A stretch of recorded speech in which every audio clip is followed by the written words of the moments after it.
See, next polymer is nylon 6,6. Nylon 6,6 is a condensation polymer obtained from adipic acid and hexamethylene diamine. So adipic acid चा formula कसा येतो बघा. adipic acid having, this is dicarboxylic acid, that is COOH, दोन carboxylic group पाहिजे, COOH, then here CH2 4 times of, and again COOH.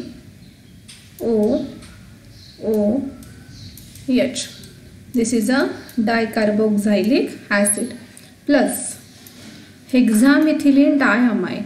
ह्याच्या नावामध्ये ह्याचं स्ट्रक्चरच दिलेलं आहे. डायामाइन म्हणजे having 2 amino group, that is NH2, आणि हेक्झामिथिलीन म्हणजे CH2. हा मिथिलीन ग्रुप किती वेळा येणार आहे? 6 वेळा, दॅट इज CH2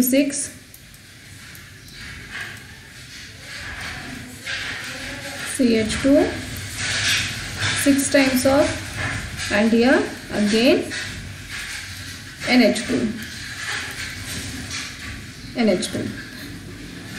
पॉलिमर बनवण्यासाठी adipic acid N times of घ्यायचं आहे आणि हेक्झामेथिलीन डायमाइन सुद्धा N टाइम्स ऑफ घ्यायचं आहे. So here hexamethylene diamine and adipic acid reacts with each other, and in first step it forms nylon salt. Why? Because acid आणि बेसची reaction होते. So acid proton donate करतो, base proton accept करतो. हा एवढाच concept वापरायचा आहे. पुन्हा बघा, ॲसिड प्रोटॉन डोनेट करतो, बेस प्रोटॉन ॲक्सेप्ट करतो. मग हा इथला प्रोटॉन निघून गेला, हा इथला प्रोटॉन निघून गेला, H+ निघून गेला म्हटल्यावर इथं मायनस चार्ज येणार, इथं मायनस चार्ज येणार. आणि प्रोटॉन ॲक्सेप्ट केला तर NH2 get converted into NH3+, हे also NH2 get converted into NH3+. हे दोन्ही जोडायचे. सो नायलॉन सॉल्ट कसा फॉर्म होणार बघा. हा H निघून गेला, that is OOC,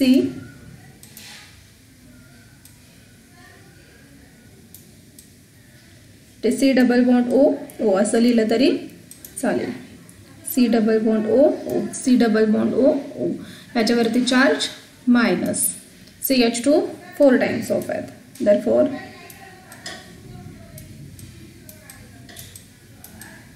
CH2 here 4 times of, and again here COO minus.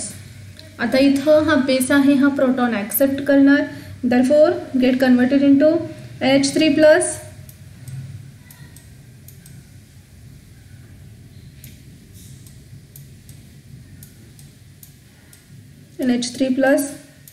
CH2 only 6 times of, that is CH2 6,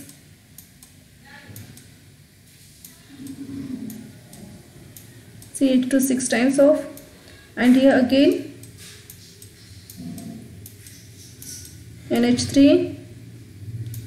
nitrogen having plus charge, and this is known as nylon salt. This is known as nylon salt.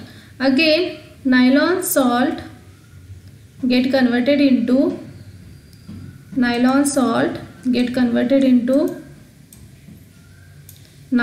6,6. तर nylon 6,6 मध्ये त्याचं conversion कसं होतं, त्यावरती आपण पॉलिमरायझेशन लिहू शकतो. C, पुन्हा ॲडिपिक ॲसिड आणि हेक्झामेथिलीन डायमाइनच्या रिॲक्शनकडे या. सो हा काय करणार आहे, इथला OH, तर रेडमध्ये दाखवते, इथला OH निघून जातो, इथला OH निघून जातो, आणि इथला हा H निघून जातो. अगेन इथला हा H निघून जातो, इथला हा H निघून जातो, आणि इथला हा OH निघून जातो. सो हा OH गेला, हा OH गेला, हा H गेला, हा H गेला. दरफोर आपल्याला बाय प्रोडक्ट मिळणार -N टाइम्स ऑफ वॉटर, कारण NH2 मधला H आणि COOH मधला OH निघून गेला म्हणजे वॉटर रिमूव्ह झाला. रिॲक्टंट आपण n times of number of times of घेतले, त्यामुळे बाय प्रॉडक्ट सुद्धा नंबर ऑफ टाइम्स ऑफ मिळणार. मग आता राहिलेला मॅटर आहे तो आहे तसा जोडत जायचा. इथला OH निघून गेला म्हटल्यावर ह्याचं कन्वर्जन झालं C डबल बॉन्ड O मध्ये. Therefore it get converted into, ह्या बाजूला व्हॅलन्सी दाखवायची आहे, C डबल बॉन्ड O आणि इथं आलं CH2 4 times of, that is CH2 4 times of, CH2 4 times of, again C double bond O, so here C double bond O. then इथं आता हा NH2 मधला H निघून गेला, शिल्लक राहिला फक्त H. therefore कार्बोनिल कार्बनला जोडायचा आहे नायट्रोजन, नायट्रोजनला जोडायचा आहे hydrogen.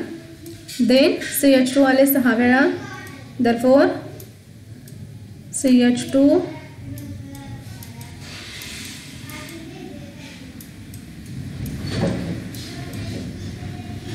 6 times of, and here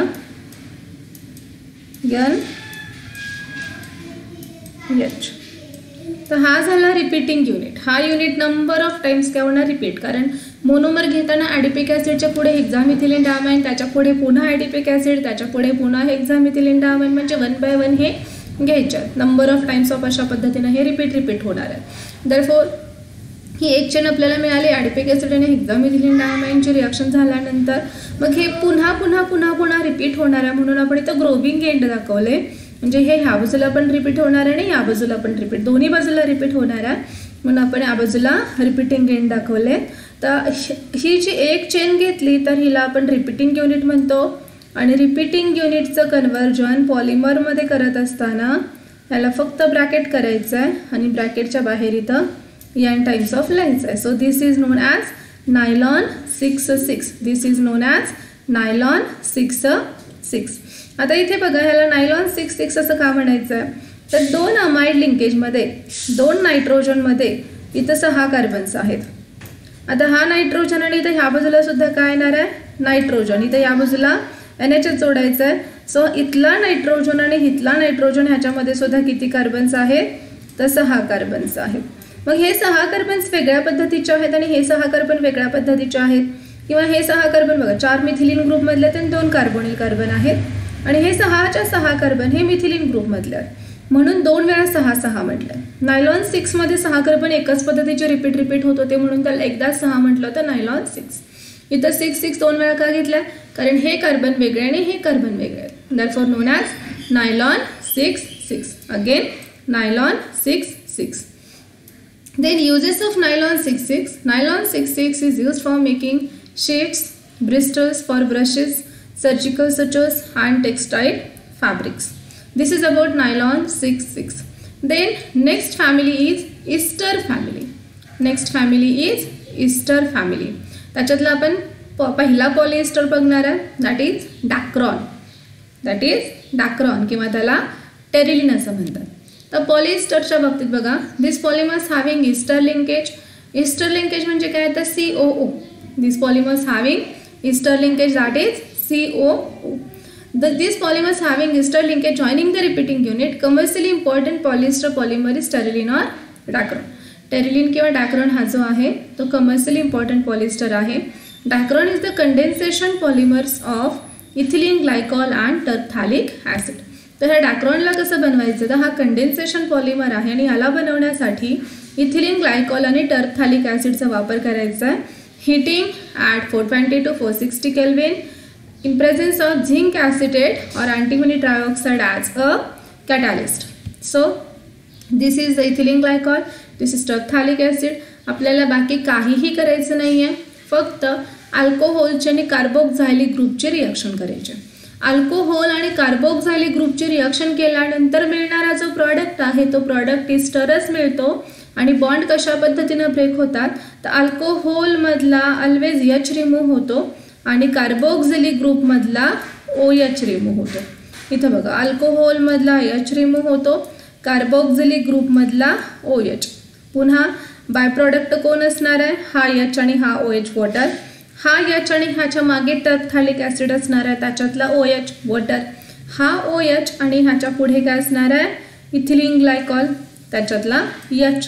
म्हणजे हे ही मोनोमर्स आहेत ते वन बाय वन काय होत जाणार आहेत, रिपीट. इथिलीन ग्लायकॉल नंतर टरफ्थॅलिक ॲसिड, नंतर इथिलीन ग्लायकॉल, नंतर टरफ्थॅलिक ॲसिड, सतत हे नंबर ऑफ टाइम्स काय होतं, रिपीट होतं. तर इथं आपला पॉलिमर कसा तयार होणार आहे, इथला H काढायचा, इथला H काढायचा, इथला OH काढायचा, इथला OH काढायचा, राहिलेला मॅटर आहे तो एकत्र लिहायचा. That is O. याच्या इकडे रिपीटिंग ग्रोविंग एंड दाखवायचा आहे. Then here CH2, again here CH2, दोन वेळा आलं. पुन्हा इथं काय शिल्लक राहिलं आहे बघा, ऑक्सिजन राहिला आहे. इथला H काय झाला, रिप्लेस झाला. That is O. आणि इथं हे जोडायचं आहे, that is C double bond O, C double bond O. Then here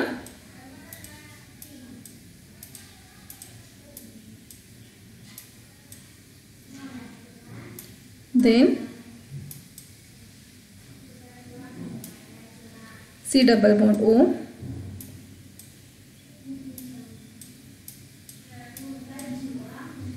आणि इथं ग्रोविंग एंड. तर ही चेन आहे ती पुन्हा रिपीट होणार. याच्या पुढे काय येणार, इथून start O CH2 O C double bond O ring आणि C डबल बॉन्ड O. पुन्हा हे रिपीट होणार, पुन्हा हे रिपीट होणार. Therefore this is known as a repeating unit. तुम्ही रिॲक्शन लिहित असताना रिपीटिंग युनिट लिहायचं आणि त्याच्यानंतर मग आपण पॉलिमर लिहिणार आहे. So this is known as repeating unit and repeating unit get converted into polymer only by putting N. That is this is known as polyester Terylene किंवा त्याला डॅक्रॉन असं म्हणतात. पॉलिइस्टर, टेरिलिन किंवा डॅक्रॉन. याच्यातलं इस्टर लिंकेज कुठे दिसतंय बघा, तर हे इस्टर लिंकेज आहे, हे इस्टर लिंकेज आहे, COO हे इस्टर लिंकेज आहे.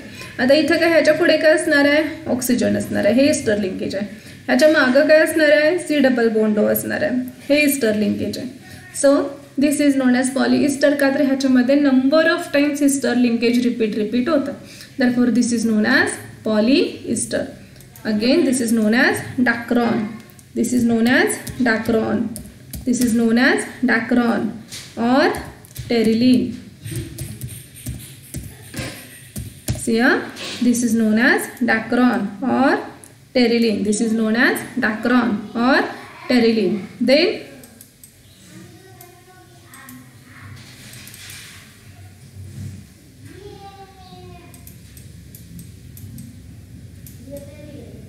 okay, about Terylene.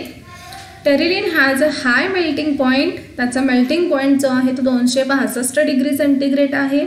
And resistant to chemicals and water. Chemicals आणि वॉटरचा त्याच्यावरती काही फरक पडत नाही, त्याच्याशी त्याचं रेजिस्टंट तयार होतं. Hence use for making wrinkle free fabrics. So use for making wrinkle free fabrics by blending with cotton is known as Terrycot, by blending with wool known as Terrywool, and glass reinforcing material in safety helmets. These are the uses of teriline. So again see here, used for making wrinkle free fabrics by blending with cotton. त्याचं टेरिकॉटमध्ये conversion, terricot सगळ्यांना आपल्याला माहिती आहे. So cotton बरोबर blending करून त्याचं टेरिकॉटमध्ये conversion करता येतं. वूल बरोबर ब्लेंडिंग करून म्हणजे मिक्सिंग करून त्याचं टेरिवूलमध्ये कन्वर्जन करता येतं. आणि त्याचा वापर सेफ्टी हेल्मेट्समध्ये केला जातो. Glass reinforcing material in safety helmets.